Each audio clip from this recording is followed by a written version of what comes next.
kepadamu. Untuk Engkau aku hidup, untuk Engkau aku mati.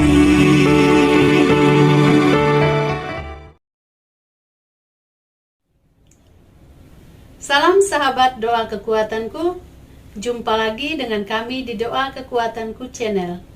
Pada hari ini, Minggu Advent ketiga, tanggal 17 Desember 2023.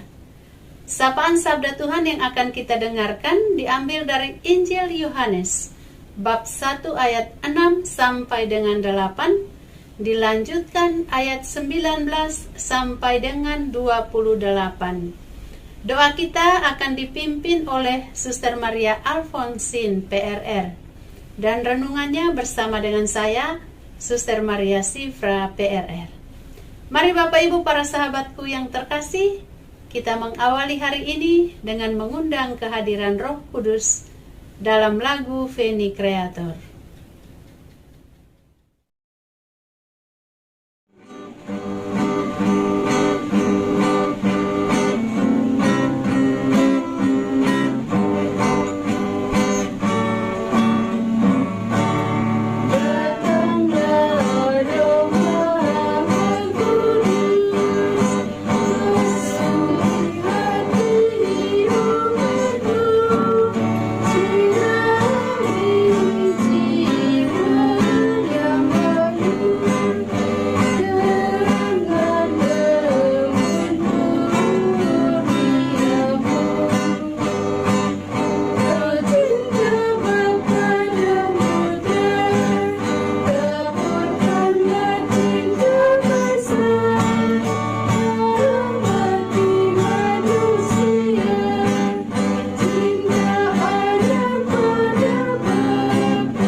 Bapa dan Putra dan Roh Kudus. Amin. Utuslah Roh-Mu ya Tuhan, maka semuanya akan dijadikan lagi, dan Engkau akan membaharui muka bumi. Marilah berdoa. Ya Tuhan, kami berterima kasih atas kehidupan dan kesaksian Yohanes Pembaptis yang telah Engkau utus sebagai saksi untuk memberi kesaksian tentang terang agar semua orang dapat percaya melalui Dia. Kami berdoa agar kami dapat meniru kerendahan hatinya yang mengakui bahwa Dia bukanlah Kristus. Bantu kami untuk selalu menunjuk kepadamu dalam segala hal yang kami lakukan, sama seperti Yohanes menunjuk kepada Yesus sebagai anak domba Allah. Bantu kami untuk selalu menjadi saksi terang-Mu di dunia ini, membawa orang lain kepadamu melalui kesaksian kami. Kami berdoa ini dalam nama Yesus, anak domba Allah. Amin.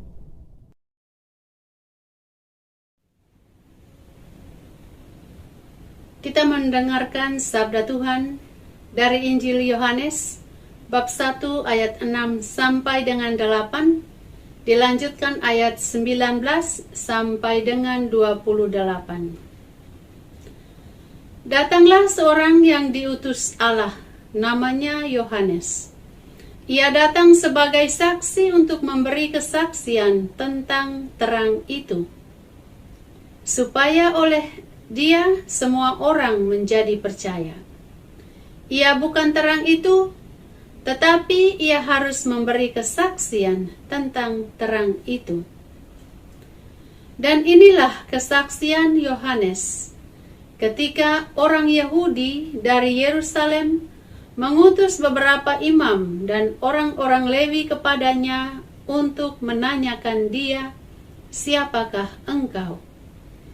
Ia mengaku dan tidak berdusta, katanya, "Aku bukan Mesias." Lalu mereka bertanya kepadanya, "Kalau begitu, siapakah engkau? Elia?" Dan ia menjawab, "Bukan." "Engkaukah nabi yang akan datang?" Dan ia menjawab, "Bukan." Maka kata mereka kepadanya, "Siapakah engkau?"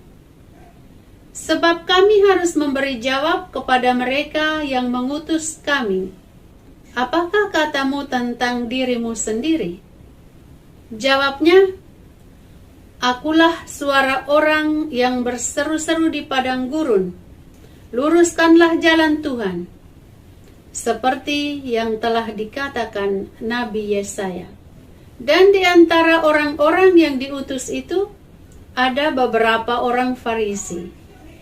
Mereka bertanya kepadanya, katanya, "Mengapakah engkau membaptis jika engkau bukan Mesias, bukan Elia, dan bukan Nabi yang akan datang?" Yohanes menjawab mereka, katanya, "Aku membaptis dengan air, tetapi di tengah-tengah kamu berdiri Dia yang tidak kamu kenal, yaitu Dia yang datang kemudian daripadaku. Membuka tali kasutnya pun aku tidak layak." Hal itu terjadi di Betania di seberang sungai Yordan, di mana Yohanes membaptis. Demikianlah sabda Tuhan. Terpujilah Kristus.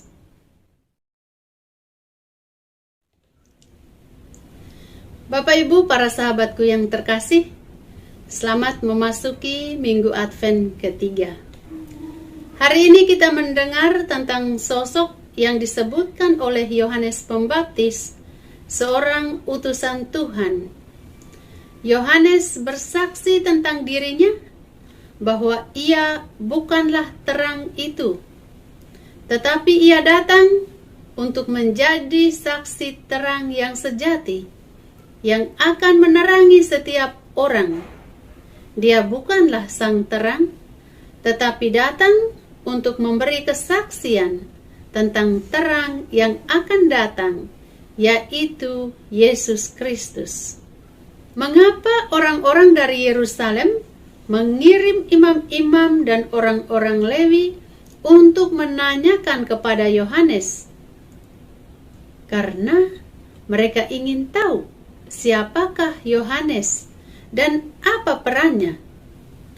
Yohanes dengan tegas mengakui bahwa ia bukan Mesias. Ia juga bukan Elia yang akan datang yang dijanjikan. dia mengakui bahwa dirinya adalah suara yang berseru-seru di padang gurun, "Persiapkanlah jalan bagi Tuhan." Pertanyaan selanjutnya, mengapa Yohanes menggunakan air sebagai lambang baptisan? Bapak Ibu para sahabatku, air mempunyai makna pembersihan dan pembaharuan. Sebuah simbol spiritual yang mendahului baptisan Kristiani. Yohanes memberikan baptisan sebagai tanda kerendahan hati dan keinginan untuk mengubah hidup manusia menuju kepada kesucian. Bapak Ibu para sahabatku, kita lihat hari ini di gereja-gereja mempunyai nuansa warna pink. Mengapa pada minggu ketiga Advent dilambangkan dengan warna pink, entah kasula pastor atau lilin? Hari ini dinyalakan lilin yang berwarna pink. Lilin pink yang sering disebut sebagai lilin gaudete dinyalakan pada hari minggu ketiga Advent. Warna pink ini melambangkan sukacita dan kegembiraan yang mendalam karena kedatangan Sang Juru Selamat semakin dekat. Gaudete itu sendiri berarti bersukacita. Ini dalam bahasa Latin. Minggu ketiga Advent merupakan waktu yang istimewa di tengah-tengah kesiapan dan penantian. Warna pink mengingatkan kita untuk bersukacita dalam pengharapan, karena Natal semakin dekat.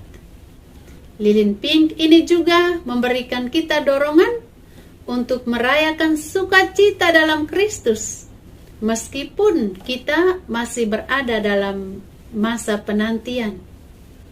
Bapak Ibu para sahabatku yang terkasih, mari kita belajar dari Yohanes Pembaptis tentang yang pertama, kerendahan hati.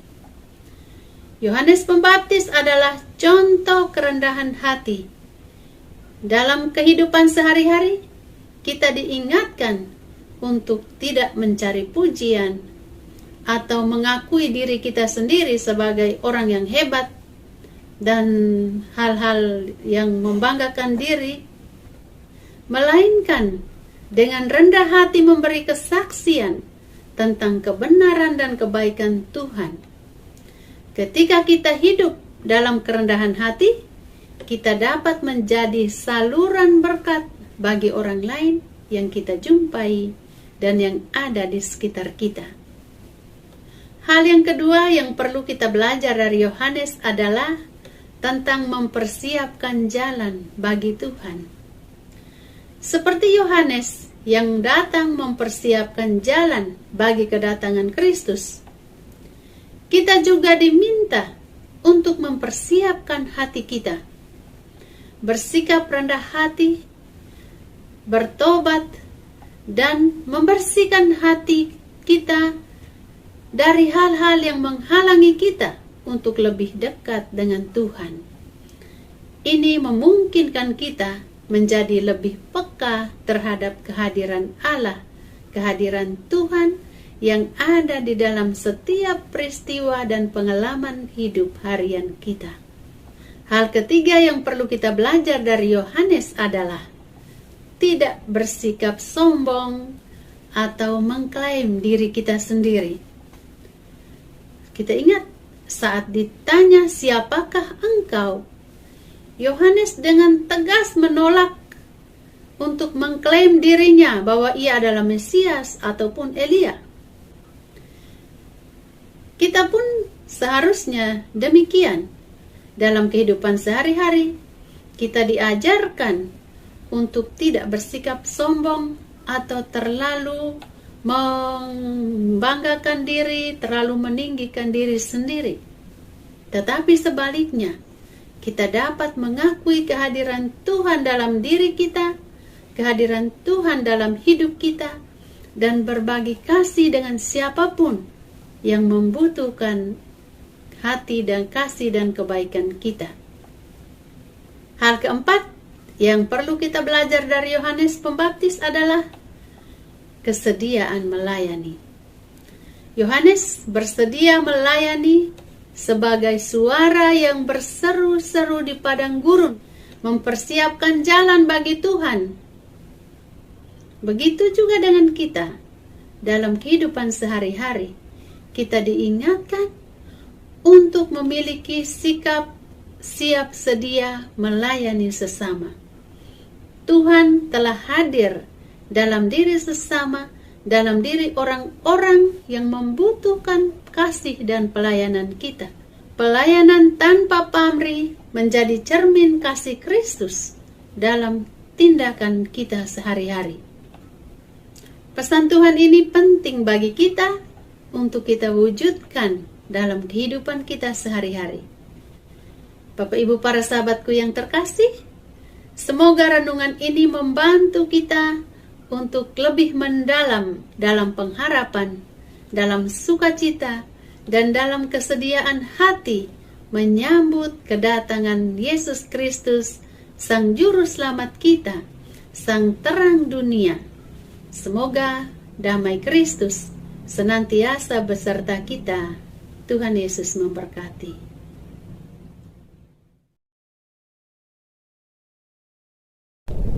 Marilah kita menyampaikan doa-doa permohonan kita kepada Allah Bapa di surga.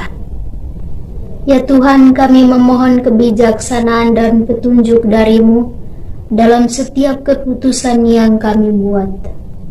Bantu kami untuk selalu mencari kehendak-Mu dalam segala hal.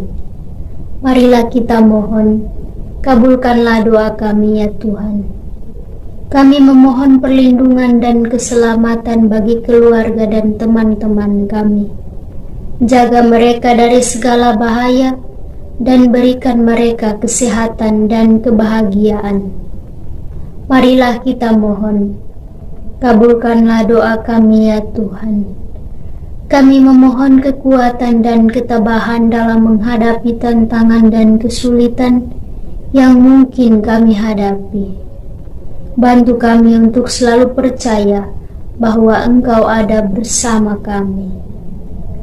Marilah kita mohon, kabulkanlah doa kami ya Tuhan. Kami memohon belas kasihan dan kasih sayang-Mu bagi mereka yang menderita dan membutuhkan bantuan. Bantu kami untuk menjadi tangan dan kaki-Mu di dunia ini. Marilah kita mohon, kabulkanlah doa kami ya Tuhan. Ya Tuhan, berkatilah umat Katolik di seluruh dunia yang sedang mempersiapkan perayaan Natal. Bimbing kami dalam kerendahan hati dan kesederhanaan, agar kami dapat mengalami kehadiran-Mu dengan sukacita dan damai. Jadikanlah perayaan ini sebagai waktu pembaharuan iman dan kasih di hati kami. Marilah kita mohon, kabulkanlah doa kami ya Tuhan. Bapa kami yang ada di surga, dimuliakanlah nama-Mu. Datanglah kerajaan-Mu, jadilah kehendak-Mu di atas bumi seperti di dalam surga. Berilah kami rezeki pada hari ini, dan ampunilah kesalahan kami, seperti kami pun mengampuni yang bersalah kepada kami. Dan janganlah masukkan kami ke dalam pencobaan, tetapi bebaskanlah kami dari yang jahat. Amin. Salam Maria, penuh rahmat, Tuhan serta-Mu. Terpujilah Engkau di antara wanita, dan terpujilah buah tubuh-Mu, Yesus. Santa Maria, Bunda Allah, doakanlah kami yang berdosa ini, sekarang dan waktu kami mati. Amin. Yesus Kristus, Anak Allah yang hidup terang dunia, aku sembah sujud kepadamu. Untuk Engkau aku hidup, untuk Engkau aku mati. Yesus Kristus, Anak Allah yang hidup terang dunia, aku sembah sujud kepadamu. Untuk Engkau aku hidup, untuk Engkau aku mati. Yesus Kristus, Anak Allah yang hidup terang dunia, aku sembah sujud kepadamu.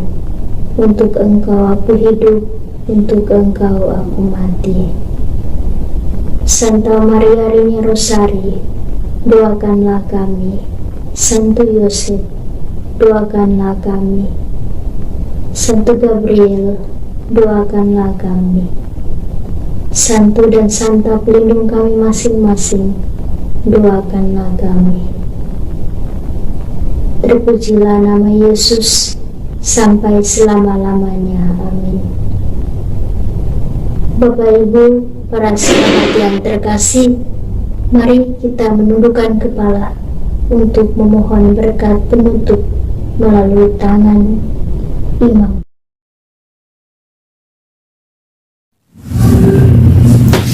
Tuhan bersamamu dan bersama roh.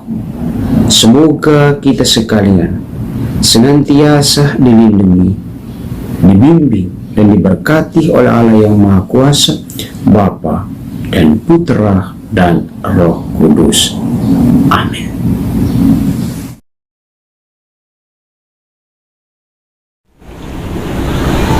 Terima kasih Bapak Ibu para sahabatku yang terkasih telah hadir bersama dengan kami dalam doa dan permenungan pada hari ini. Kita akan berjumpa lagi di doa dan permenungan pada hari-hari yang akan datang. Kami akan selalu hadir untuk menyapa setiap hati.